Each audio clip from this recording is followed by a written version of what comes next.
Pernah nggak Ya udah. Pernah ada satu masa agama hidup berdamping-dampingan dalam waktu yang lama? Pasti akhirnya akan ada momen di mana meletus ya. Pasti akan berkonflik. Masa damai itu, masa tidak ada konflik itu. Itu pun bukan masa damai Iya, sebenarnya. masa untuk mempersiapkan perang mungkin. Iya. Jadi memang nggak bisa.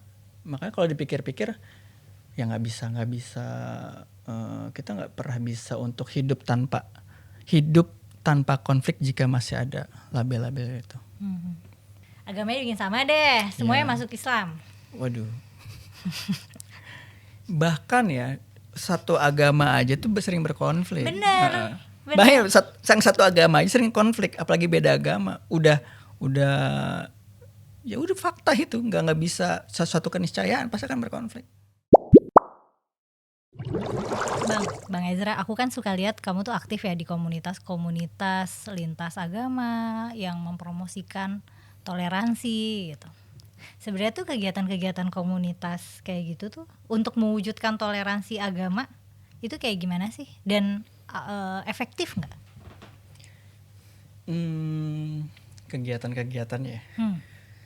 Sebenarnya secara garis besar kan kegiatannya tuh ya memperkenalkan agama-agama yang ada di Indonesia ke masyarakat umum. Karena kan intoleransi itu kadang terjadi, salah satu faktornya bukan salah satunya, tapi salah satunya karena dia nggak tahu gitu bahwa ada agama lain, dan karena ketidaktahuan itu kan akhirnya muncul prasangka. Nah, organisasi-organisasi interfaith ini sebenarnya ingin menghilangkan itu, menghilangkan prasangka dengan memperkenalkan agama-agama yang ada di Indonesia, di Rangkep Indonesia, ke penganut agama-agama yang lain. Misalnya kayak ya orang Kristen, mereka akan diperlihatkan Islam itu seperti apa sih gitu. Ajaran-ajarannya. Yang Muslim juga diberitahu atau setidaknya diperkenalkan Kristen tuh apa sih yang mereka yakini dan lain-lain. Apalagi yang Buddhis, yang Buddha, yang Hindu juga sama diperkenalkan ke penganut-penganut agama yang lain. Apakah itu efektif? Tidak selalu sebenarnya. Karena orang yang mau melakukan itu ya pada dasar orang-orang yang sudah toleran sih. Kan kegiatannya juga bentuknya kayak diskusi gitu ya. Iya, diskusi seminar gitu, tanya jawab. Kayak misal bulan puasa nih, bulan Ramadan. Itu pasti aja ada pertemuan tuh. Judulnya biasanya puasa menurut agama-agama di Indonesia. Dan terus seperti itu setiap tahun. Yang kalau dipikir-pikir kayaknya tidak terlalu efektif juga gitu kan. Karena itu cuma mendatangkan jamaah yang memang sudah toleran. Dan orang yang intoleran ya nggak akan tertarik. Tidak tersentuh, dan orang-orang yang toleran ini yang katanya inklusif, secara nggak langsung juga mereka menjadi eksklusif.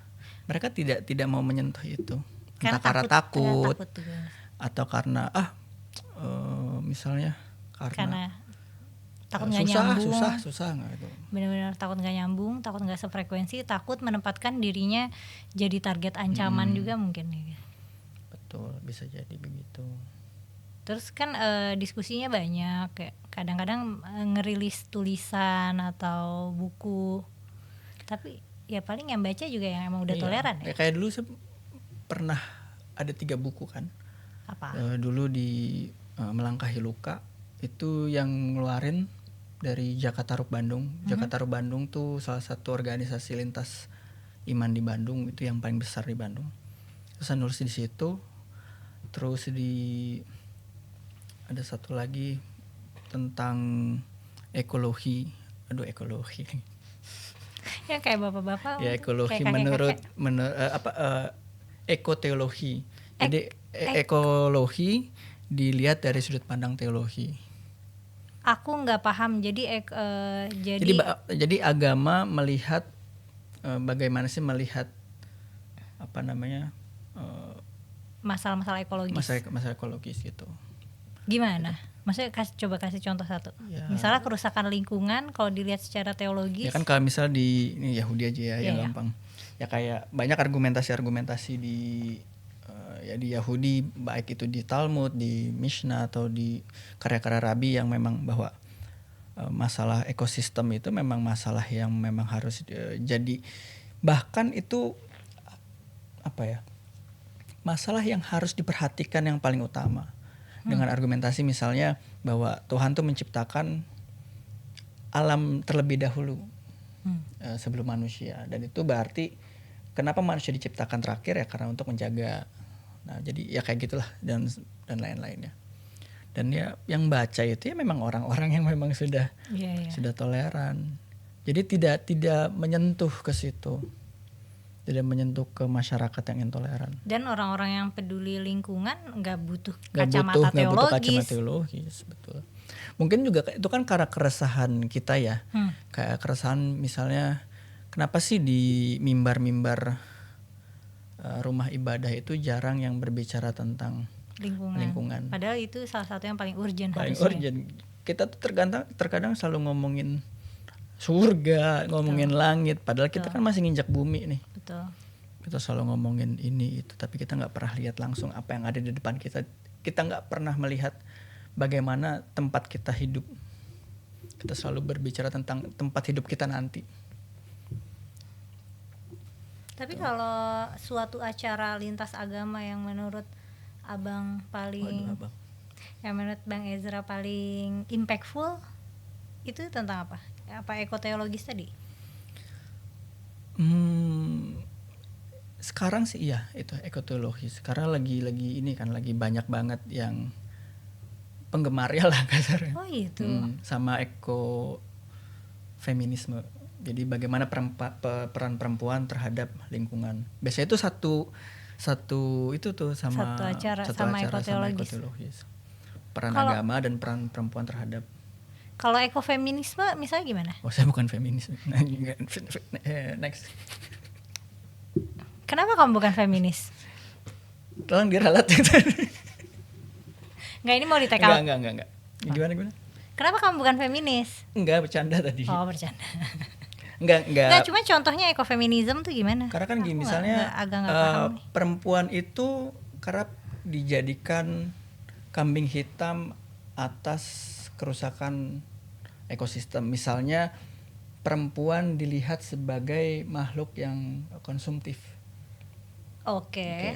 Sehingga barang-barang yang dia beli, perempuan-perempuan beli ini mengakibatkan misalnya kayak kerusakan alam gitu ya, kayak barang-barang make up, plastik dan lain-lain. Dan ya ekofeminisme itu membantah hal-hal seperti itu. Oh iya. Karena banyaknya itu kan bukan karena banyaknya konsumsi, kayak banyaknya produksi sebenarnya. Iya, dan itu kan bisa dibilang juga itu kan sebenarnya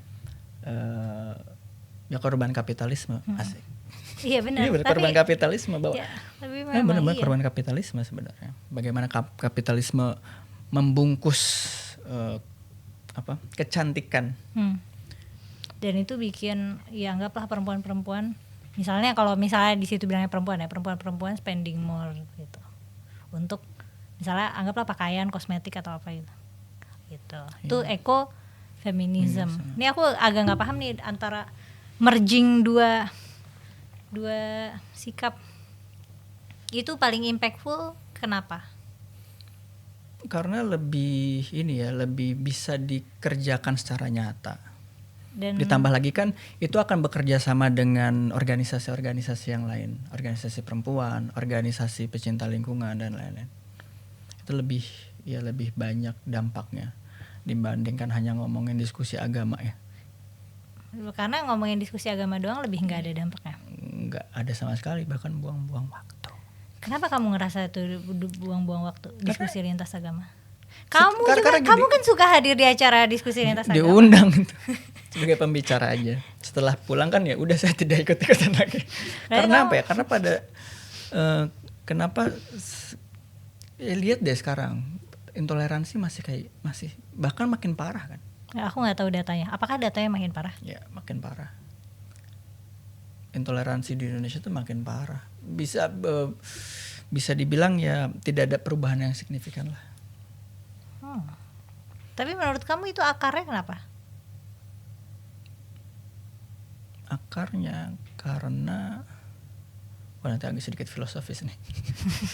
Katanya mau yang serius, mau yang bercanda. Ya, terserah. Kalau perlu dijawab serius. Ya karena kebanyakan orang di Indonesia kan masih menjadikan agama itu ya sebagai perlombaan. Seperti yang di podcast sebelumnya yang saya bilang bahwa di Indonesia tuh kita tuh masih melihat agama tuh sebagai apa ya istilahnya, sesuatu kompetisi. Ya masih menjadi hal yang bersifat ya harus banyak-banyakan berkompetisi gitu loh. Dan itu yang menjadi permasalahan, dan kita juga salah mengartikan kata toleransi itu sendiri. Gimana? Di Indonesia kan kita harus bertoleransi. Toleransi itu artinya kan tidak peduli sebenarnya. Secara filsafat sosial ya. Betul. Nah, tidak peduli. Toleransi itu abai sebenarnya. Abai. Kamu salah, ya Ya, udah tolerir. terserah gitu. Cuma masalahnya itu kan menjadi bom waktu suatu waktu. Kalau misalnya ada nilai-nilai yang tidak cocok dengan agamanya, ya makanya itu akan menjadi sikap-sikap intoleran. Karena pertama kita sudah menyalahartikan toleransi itu sendiri. Tapi kan tadi di awal kamu bilang benih-benih intoleransi itu kan bisa jadi karena nggak tahu agama lain gitu. Makanya diperkenalkan lewat komunitas itu.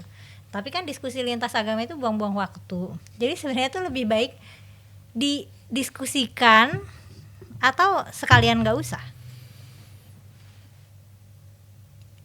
Gak usah. Oh iya. Lebih gini, didiskusikan tapi tidak secara eksklusif. Tidak, selama ini secara eksklusif. Secara eksklusif, hanya orangnya itu aja, hanya pemuka-pemuka agamanya saja. Hanya orang-orang yang sudah toleran, hanya pemuda-pemuda yang sudah toleran, hanya pemuka agama yang sudah toleran. Yang tidak toleran kan tidak tersentuh. Kalau jadi pembicaraan yang lebih inklusif apa nggak lebih ribut lagi? Ini misalnya ini aku kan konten itu kan ngomongin agama. Resikonya itu kan resiko ya sebenarnya. Resikonya kan di situ sebenarnya. Tapi menurut kamu impactnya akan lebih gede? Akan lebih besar. Kalau misalnya ini kan aku konten ngomongin agama, mendingan stop atau lanjut? Ada yang marah-marah ada. Iya pasti. Ini Ezra lagi orang Yahudi, ngapain ngomong-ngomong kayak gini? Itu pasti ada ini kolom komentar. Kalau misalnya anggaplah aku pengen menyumbangkan dampak kecil atau kecil sekali gitu bagi perdamaian dan toleransi beragama di Indonesia gitu. Anggaplah aku mendingan terus ngonten atau stop ngonten? Terus ngonten. Why so? Apakah aku tidak buang-buang waktu? Karena kan penonton kamu lebih luas. Iya kan jadinya inklusif kan ini. Inklusif. Tapi kan potensi tambah ributnya bukannya jadi tambah lebih gede juga.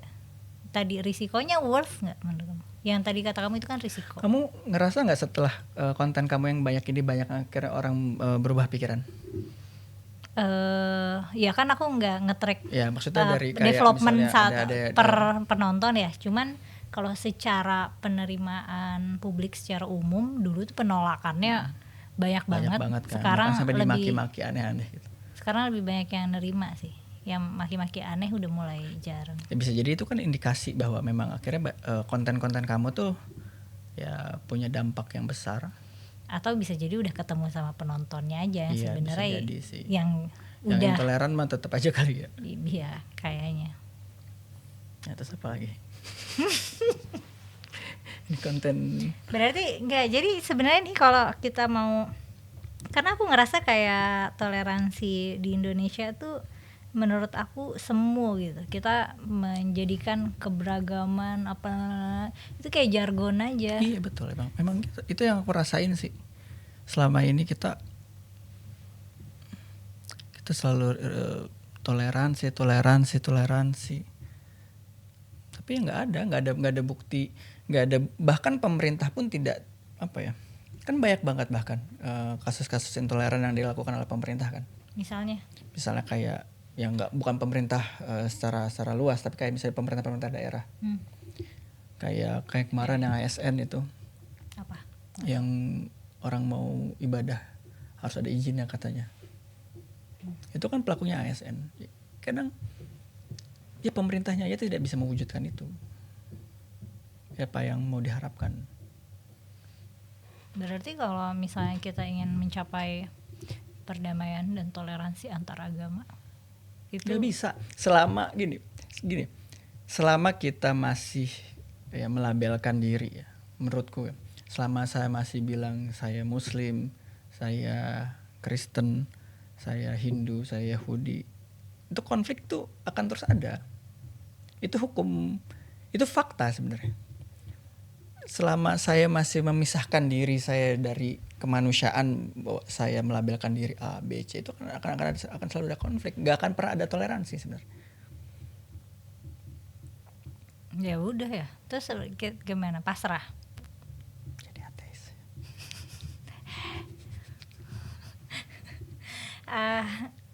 Ya nggak bisa selama kita masih, saya orang Yahudi, saya orang Islam, saya orang Kristen, saya orang Hindu, mau toleransi apapun dia akan tetap berpegang dengan nilai-nilai agamanya yang tidak akan pernah bisa diubah gitu. Mereka tidak akan pernah, dan itulah yang menghasilkan konflik juga. Jadi selama itu ada, selama label itu masih ada, ya akan terus ada konflik. Berarti Semua konflik yang terjadi kan karena label kan. iya. Tapi kan kita nggak mungkin tanpa label. Maksudnya kalau misalnya aku Muslim, aku nggak mungkin lepas label itu. Nah ya itu masalahnya. Jadi ya nggak ada yang bisa kita lakukan pada dasarnya. Kita mungkin bisa memperpanjang masa damai. Dengan cara Ya ini toleransi ini hanya memperpanjang masa damai yang suatu waktu bisa saja konflik terjadi lagi. memperpanjang masa damai dengan Jadi gini, toleransi itu gini ya, dialog-dialog lintas agama itu kalau ingin menghilangkan intoleransi itu nggak bisa. nggak bisa. Nggak bisa karena itu tadi kita nggak akan pernah bisa damai, nggak akan pernah bisa hidup tanpa konflik jika itu masih kita masih melabelkan diri dengan identitas apapun. Nah, dialog-dialog itu hanya bisa memperpanjang masa damai saja, tidak benar-benar bisa menghilangkan konflik karena ya sumber konfliknya tidak pernah bisa dihilangkan kan, label-label itu. Jadi menurut kamu keragaman agama itu sumber konfliknya? Jelas. Aha. Jadi ke konflik antar agama tuh sebuah keniscayaan ya, kayak Pernah nggak ya udah. Pernah ada satu masa nggak? agama hidup berdamping-dampingan dalam waktu yang lama? Pasti akhirnya akan ada momen di mana meletus ya. Pasti akan berkonflik. Masa damai itu, masa tidak ada konflik itu, Itu pun bukan masa damai iya, sebenarnya. masa untuk mempersiapkan perang mungkin. Iya. Jadi memang nggak bisa. Makanya kalau dipikir-pikir ya nggak bisa kita nggak pernah bisa untuk hidup tanpa konflik jika masih ada label-label itu. Ketika misalnya anggap apa ya, ada tuh kan kisah, bukan kisah sih, maksudnya kan sering ditulisnya Yahudi, Nasrani, dan Islam itu hidup bersama secara harmoni gitu di bawah pemerintahan Utsman gitu. Dan Tapi Umar, Sidina Umar. Fakta Umar, oh iya benar, Fakta Umar. dia di bawah pemerintahan Umar. Tapi kan kalau kita mau telusurin lebih dalam, sebenarnya kan diskriminatif.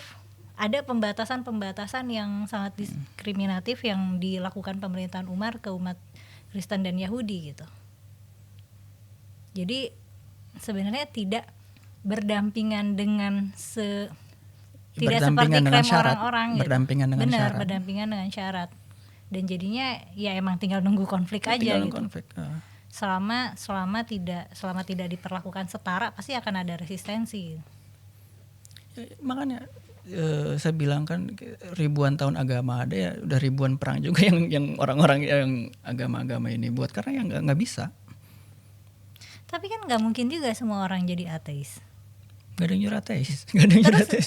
Kan soalnya tadi kan sumber konfliknya Nggak Perbedaan kan agama. apa namanya? Ceritanya kalau kita mau mencari solusi, berarti either agamanya dibikin sama atau nggak beragama gitu. Kalau itu aku nggak berani ngomong ya. Agamanya dibikin sama deh, semuanya Ya. masuk Islam. Waduh. Bahkan ya satu agama aja tuh sering berkonflik. Bener. Bahkan sang satu agama aja sering konflik, apalagi beda agama. Udah ya udah fakta itu, nggak bisa sesuatu keniscayaan pasti akan berkonflik. Terus berarti para aktivis lintas agama seperti kamu termasuk aktivis lintas agama ya gak sih Sudah masuknya? enggak kayaknya. Dulu waktu belum sadar.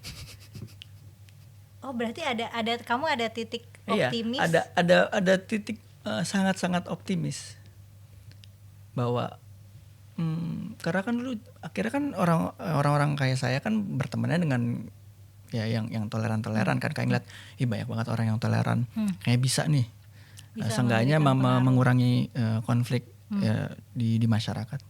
Ternyata ya tidak semudah itu.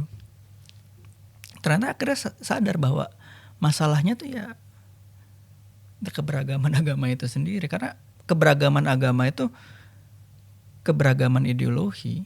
Iya. Yang mungkin salah satu dengan yang lain saling bertentangan. Kita nggak ngomongin keberagaman etnis ya, itu kan memang nggak bisa diatur. Tapi kalau agama kan menyangkut banyak hal, ideologi dan lain-lain, cara hidup. Ya, semakin banyak konflik menurutku ya. Dan itu yang aku alami dan aku yang aku amati. Gitu. Suram juga ini. Ntar minum dulu. Terus berarti ya udah gitu ya. Ya udah sebenarnya nggak ada yang bisa dilakuin sih. Karena yang peduli maksudnya ada di circle orang-orang peduli, yang pintar di circle orang pintar, yang intoleran dan ya mereka punya kolamnya sendiri lah. Nggak bisa. Ya sekarang sih kecuali diatur pusat. Tapi nanti jadi otoriter. Iya, betul. Nanti demo lagi. Iya. Ya udah. Apa ini? Kalau kamu optimis nggak nih sama toleransi antar agama di Indonesia? Tulis di kolom komentar ya.